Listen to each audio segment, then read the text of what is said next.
You're listening to Inclusive AF with Jackye Clayton and Katee Van Horn. Woo woo! Hey y'all. Welcome back to the Inclusive AF podcast. I'm Katee Van Horn.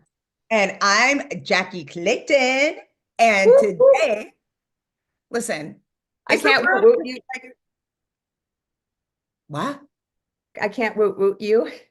You can woot woot me. Okay. Sorry. Go.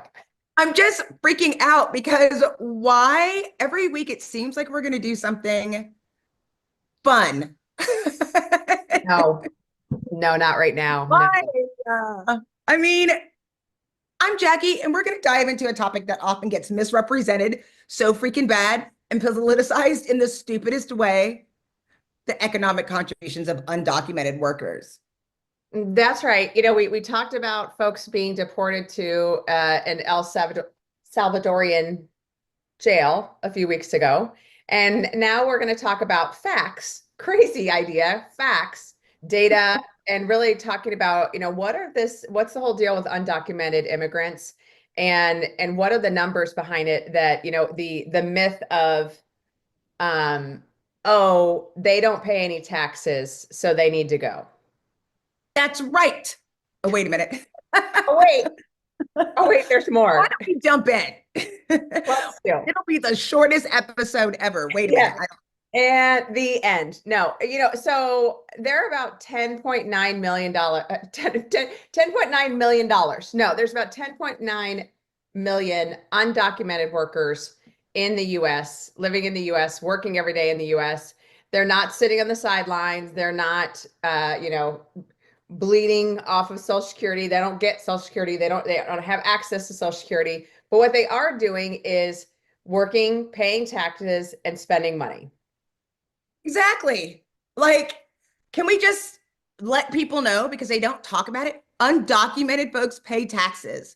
Like, they're encouraged to pay taxes to show that they care about United States. And in 2022, they contributed how much, do you think? You know, well, I already know the answer, so I can't answer. I'm going to say, yeah, don't cheat.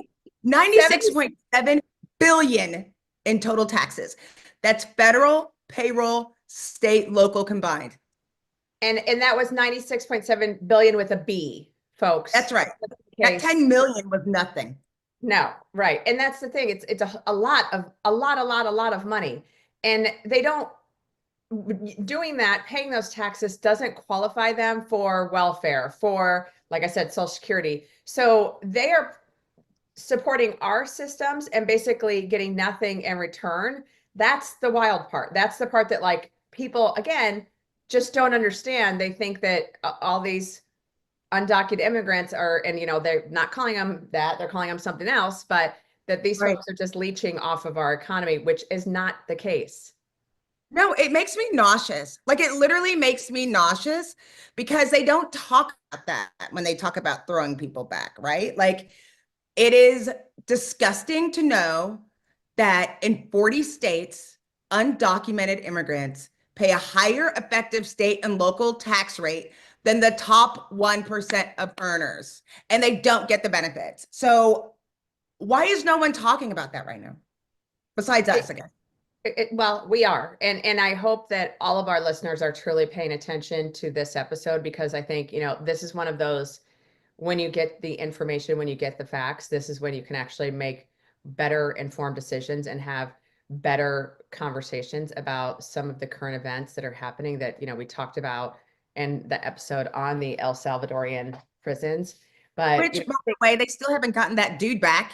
No, they have not. And that's the part that's really scary. But, you know, I think let's talk about how this happens and, like, where they're actually working. And, you know, again, this is the part that people don't want to think about, because they're actually extremely essential to our everyday life, and they keep our lives running. We've been, but it's not like we don't know. That's the part that's disturbing, right? Like, we've talked about it. We've seen the strikes. We know it's happened in grapes and in tomatoes. Like, that's the agriculture part, but that's actually 36.1% of that workforce. If you're talking about construction, it's like 20%. Cooks and food prep, 22.6%. Like these roles literally keep our lives running. And again, I Go think tell the farmers that yeah, we're not.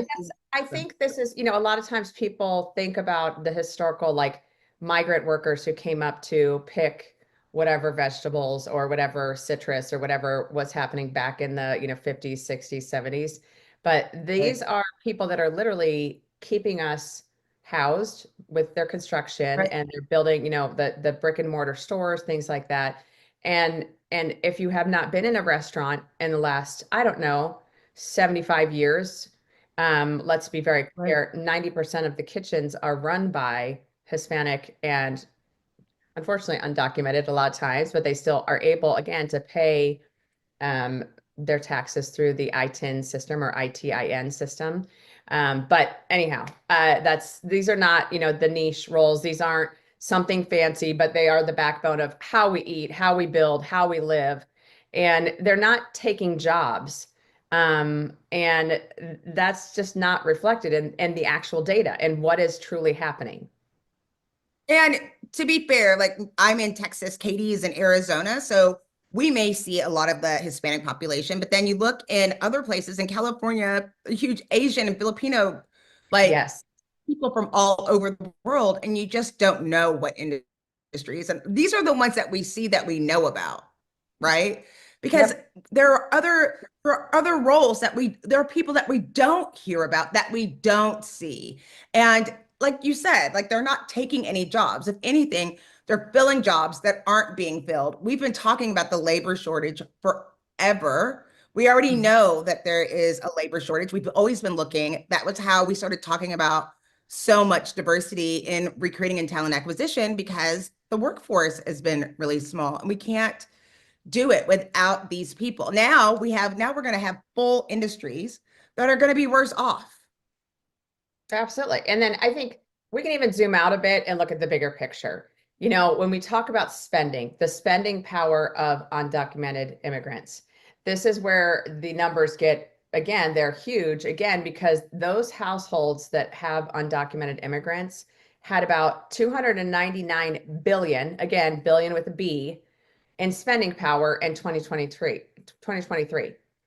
That's again a lot of economic activity. That's a lot of money into our economy. So almost $300 billion that they're bringing to the economy. I mean, I get frustrated because I know that I get mad when people say, oh, they're stealing jobs, but these jobs are not going to get filled. And now if they're not here to have those jobs, they're not spending any money. So now those businesses aren't supported. And it's just a ripple effect, because if you spend the money, then you're supporting the economy, just like everyone else. Absolutely. And, I think that's also, inflation has been such a key topic, and everyone's been talking about inflation for a while.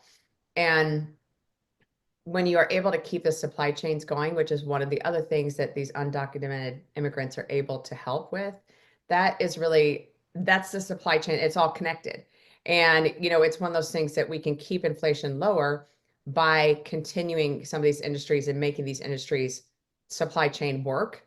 Again, going back to construction as an example, when we have people that are able to use the supplies that are being made by companies, lumber, all these different things, this is how we keep it all connected. And this is why it's really, really critical.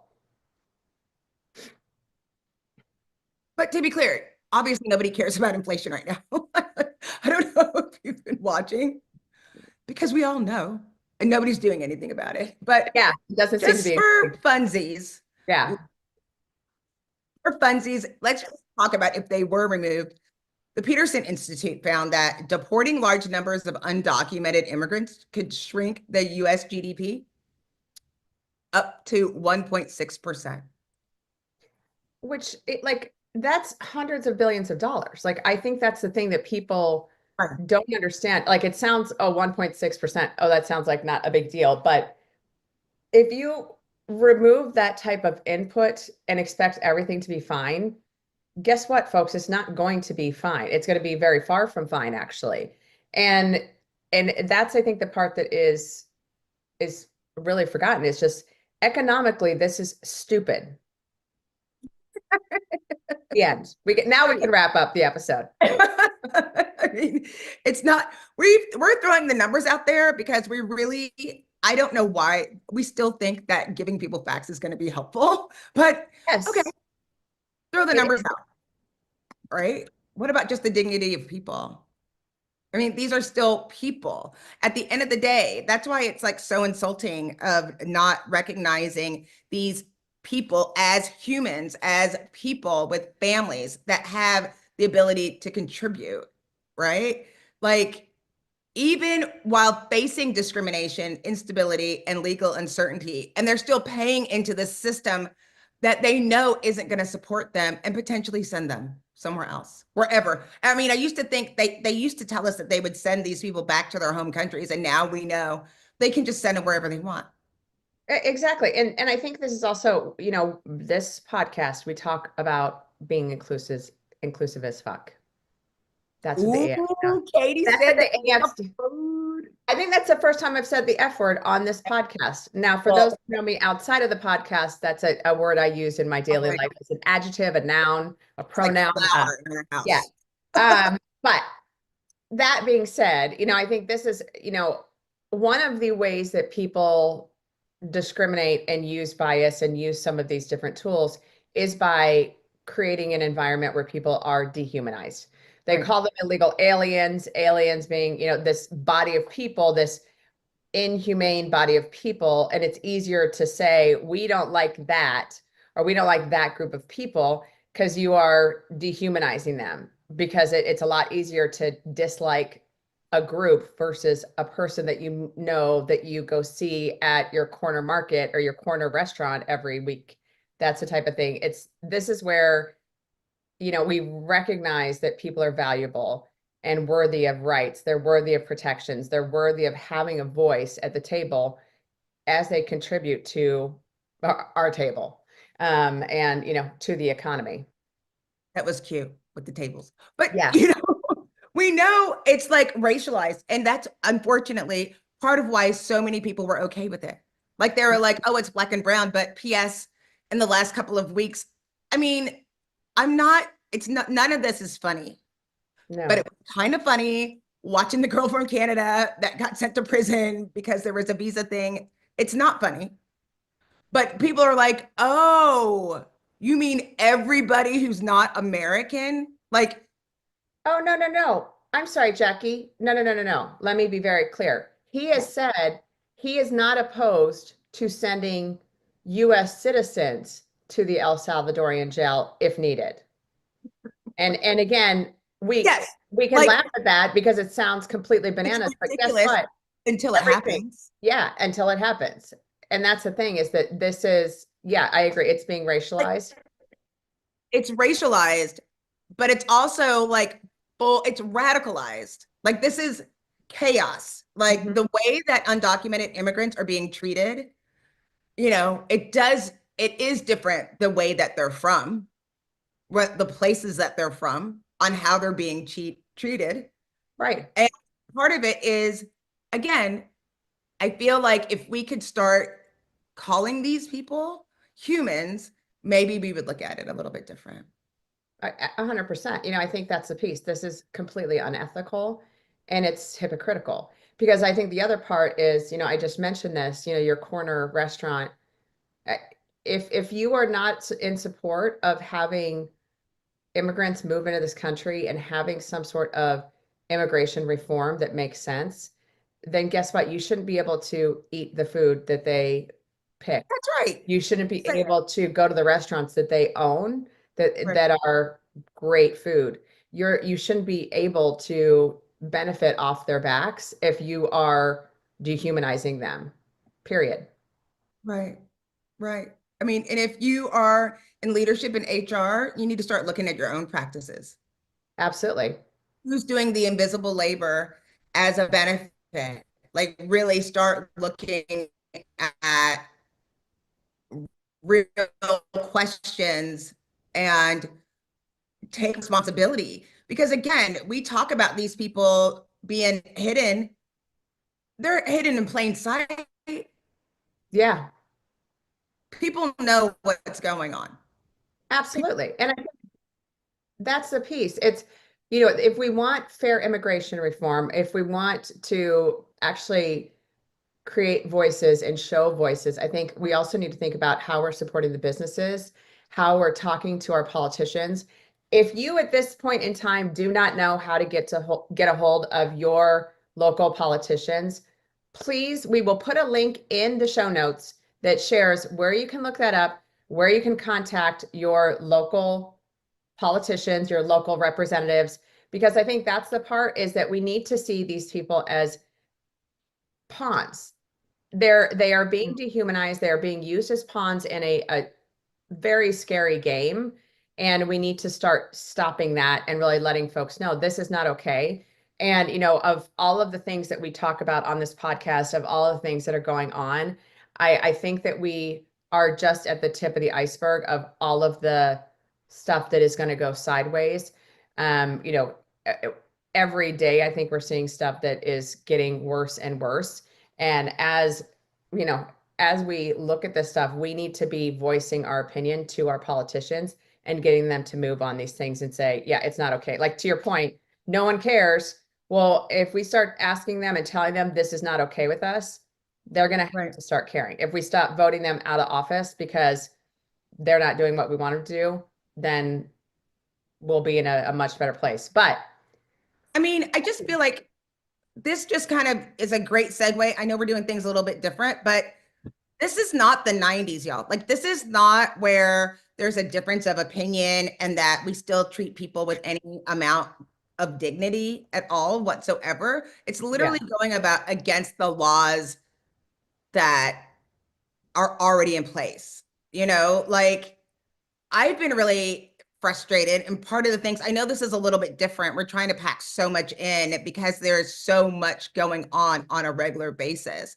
But this week, I really started digging back in thinking about DEI and HR, what's happening there, because you should know what the policies that are going on. And there are so many, I know it feels like the world is on fire.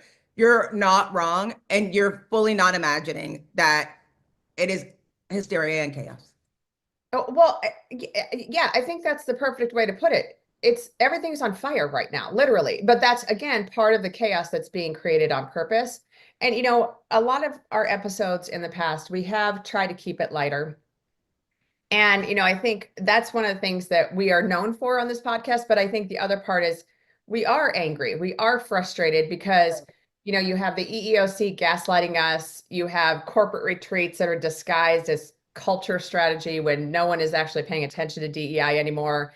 And then these trash executive orders aimed at federal workers, all of these different things, we have to pivot. And so we're tired. I know everyone else is tired and confused and being told, you know, don't worry, just be quiet, everything's going to be fine. This won't impact you, but it is. It's impacting all of us. And I think that's the piece that people need to know. You're right. And we've always focused, you know, we're in HR, but if you're here, you're in the community, right? It's not just about DEI or HR nerds. Like this is for anyone who's felt silenced at work or for anyone who gives a damn and got punished for it. And it's scary right now.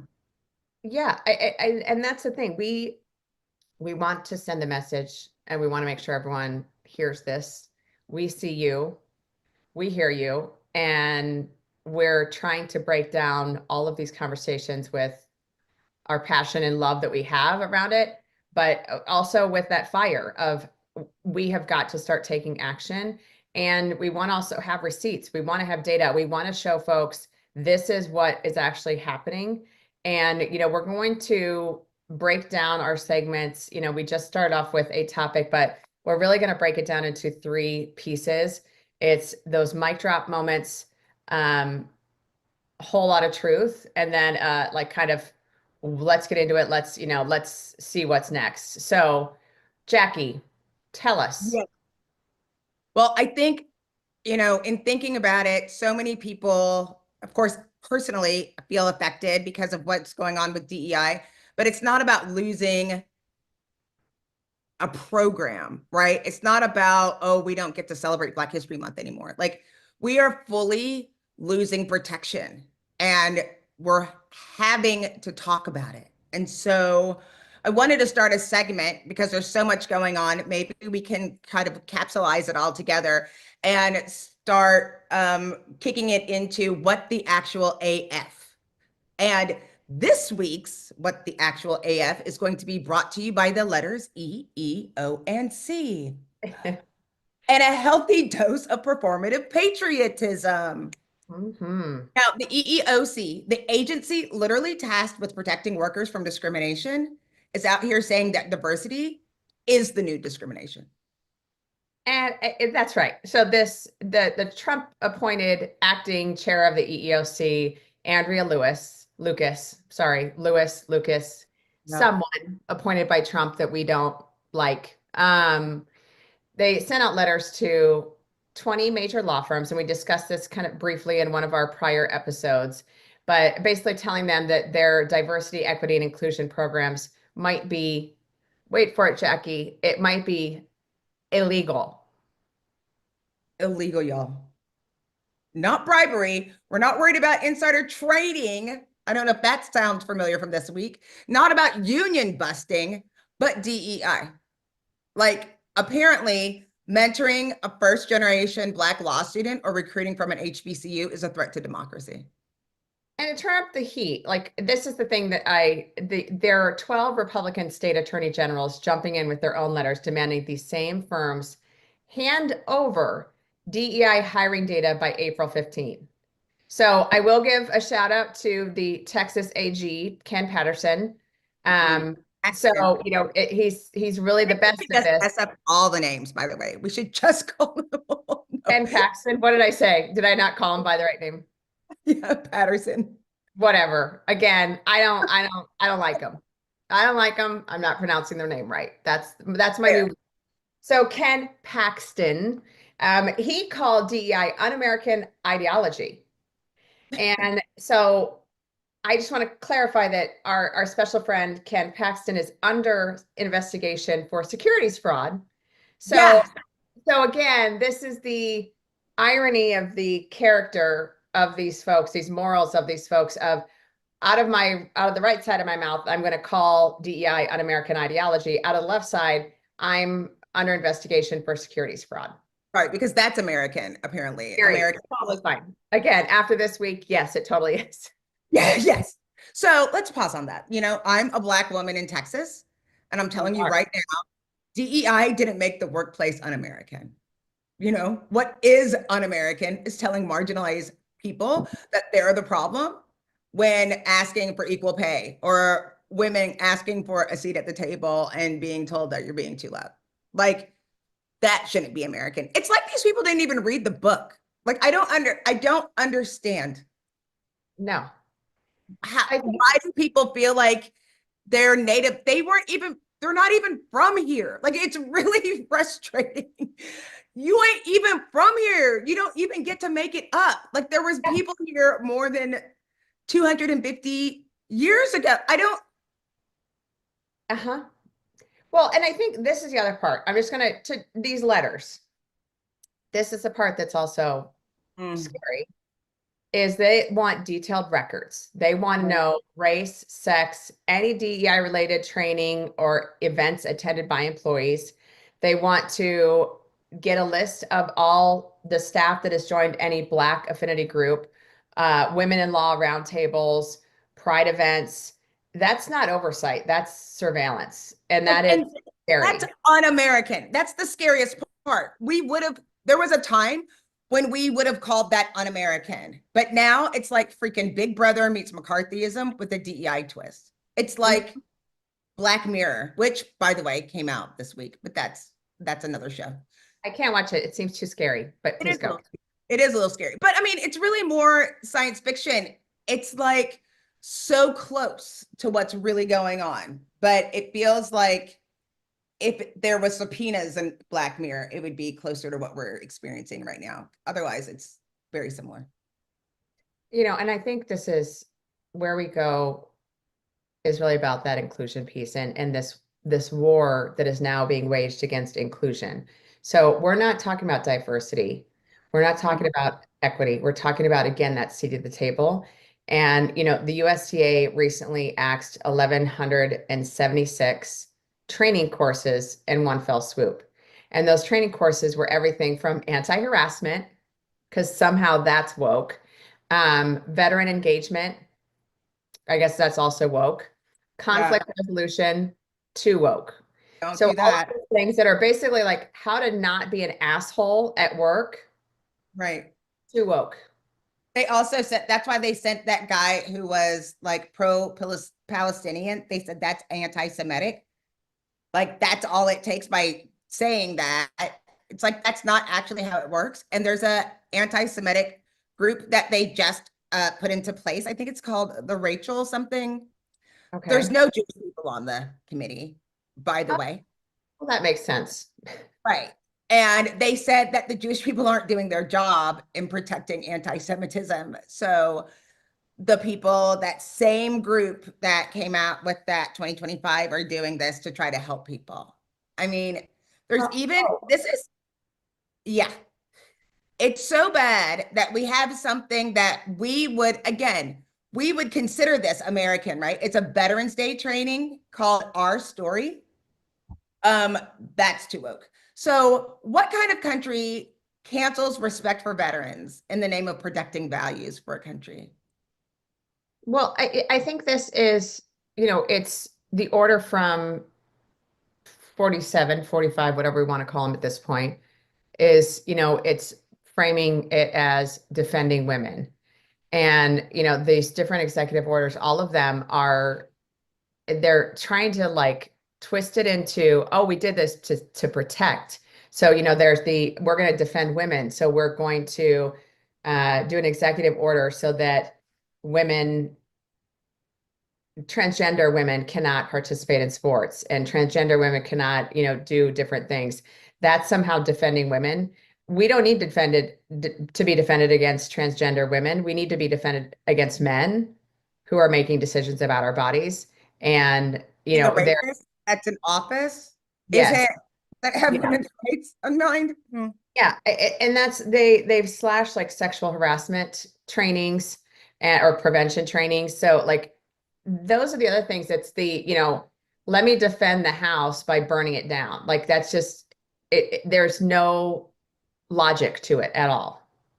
That's what's so frustrating. There's so many things that come up, and I'm like, what you're talking about, we would have covered with a DEI training. Like we would have talked about protecting women. Like we would have talked about protecting veterans. But instead, you think that, you're doing something that is American. But when you cut these programs, you're not removing politics from the workplace. You're removing protection. Like you're removing community. You are removing dignity and making people feel like trash.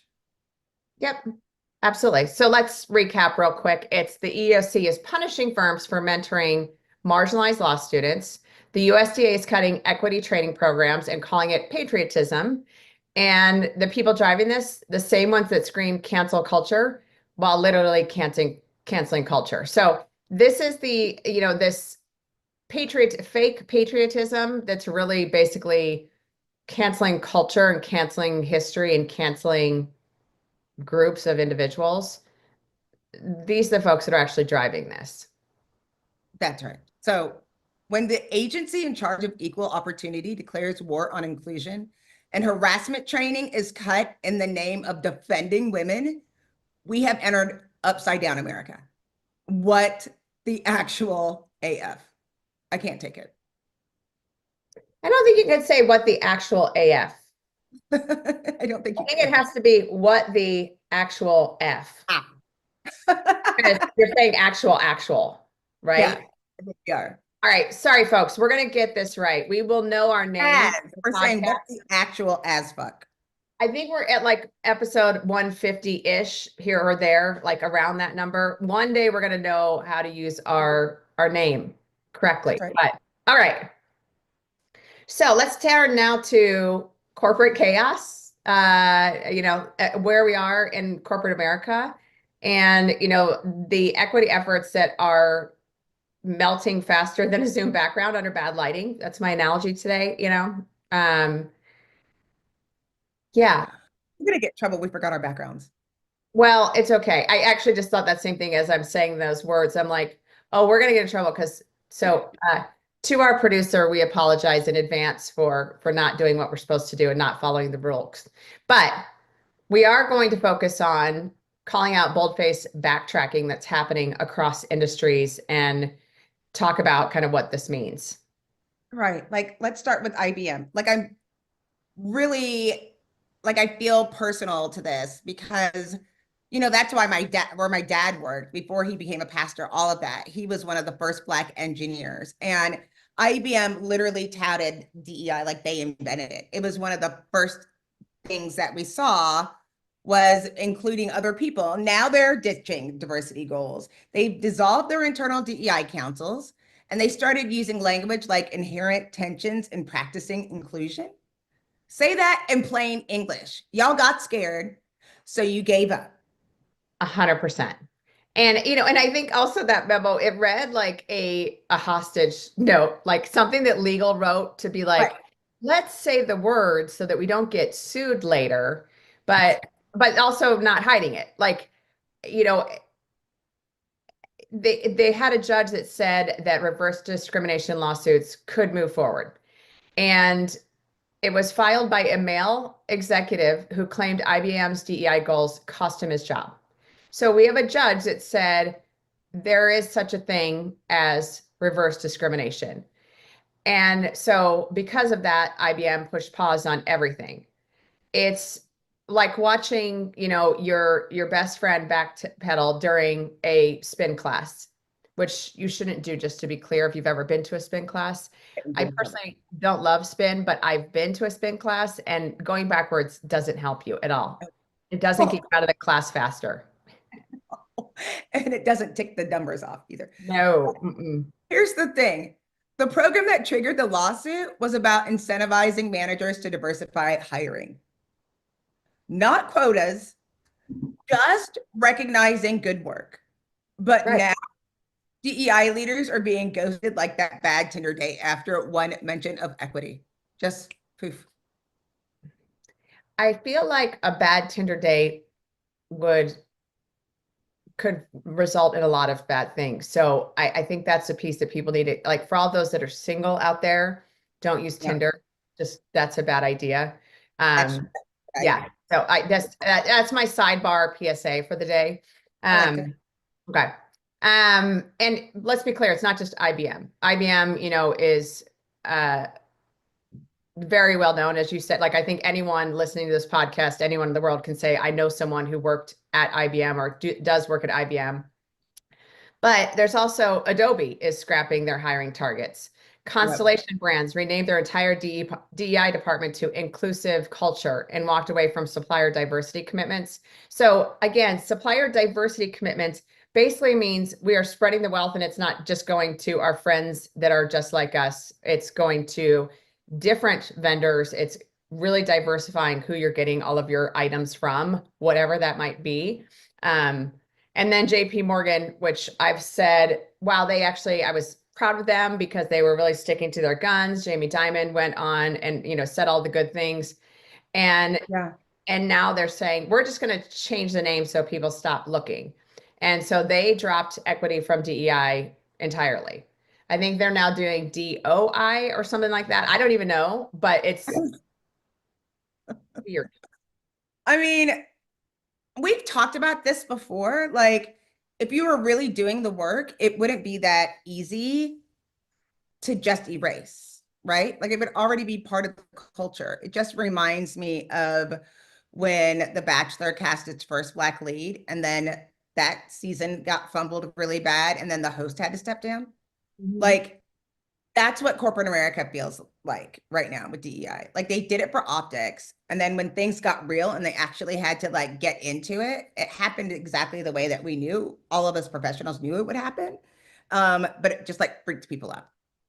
Well, and that's the part that I think is so scary, is that this is literally a fear we're driving things out of fear. Like Target, they pulled all their Pride merch after a handful of TikTok videos and threats from conservative groups happened. And really, by pulling that merchandise and by pulling those different vendors, what they really said to marginalized communities was, you're not for us. You shouldn't be here. You're not allowed at our table. And, this is exactly where Target stands. And to be clear, it's not on aisle 5. That's right. I mean, and the numbers are showing, like, people aren't shopping there. The numbers haven't flipped where people are like, oh, I'm going to shop there now because you got rid of DEI. Like, the opposite is happening. And the world is watching, right? We saw you launching those things. And now people are watching you abandon supporting your employees. Like, we know that DEI isn't seasonal. This is structural. Absolutely. And, let's talk about real numbers. So, Axios did report the DEI mentions in earnings calls dropped 82% since 2021. And that's not market correction. That's ghosting, mass ghosting. Right. I mean, these rollbacks, like, of course, we know that mostly hit the people in DEI, like whole teams were gutted. And the people who built these strategies from scratch were told, we're sunsetting this work. And if you've ever heard the phrase sunsetting in an initiative, it's corporate for we're killing this thing with kindness. Absolutely. Yeah. And here's the part that makes me happy, though. Gen Z, they're not backing down. They're watching. They're asking in interviews, what are your values? What did you do when DEI got hard? If the answer is we changed the name, don't expect your Glassdoor score to survive. So, I think this is something, we need to also be thoughtful about, is when we are changing this without actually really changing it, we need to be aware of that. So, I mean, I know we were going to go into our third piece. I feel like I want to save it for another episode because we've gone so long, but I am so glad. I know it's a little bit different than our format. We've been kind of digging in. We didn't want to talk and have just people talking about their existing programs. We wanted to talk about what the impact was on these existing programs. We will continue to play with this. We're trying to learn it as we go along, right? Absolutely. And I think the piece that is really critical to remember, and Jackye, I know that you've said this before, and we'll both continue to say it, but if your company's commitment to equity can't survive political pressure or a lawsuit threat, it was never a commitment. It was Right. performative. It was convenient. It was something to make you look good. And that's the part that the wrap up from this episode in my mind is, get your head on straight, corporations, because this isn't going away. And these are real people. And these are real lives that work for you today. That's that right. Now feel like you do not value them at all. So anyhow, Jackye, what is do you have one thing? That was my one thing, is basically, don't be performative. I'll write this down. It was the first time Katee went first. I want to say, no, I just want people to be thoughtful and working with each other, because people are scared. I mean, we thought we were scared before, but this is really terrifying and we never know where it's going from. And I just want people to try to support each other and keep this in mind as you're going through your workplace and you're setting demands and asking for reports and doing all these things. Everyone's scared. We don't know where the economy's going. We don't know all of the freaking tariff BS this week. Like, there's real shit. That's only one piece of it. People are being sent to other countries. Like, people who've paid money for this country are leaving. That's going to affect the bottom line economy. I want people to pay attention and make sure that they know all of these things, so that they can pay attention to what they potentially have some control over and do something. Absolutely. Absolutely. All right. Well, thank you all so much for listening. This is Katee Van Horn. And this is Jackye Clayton. Bye. Bye.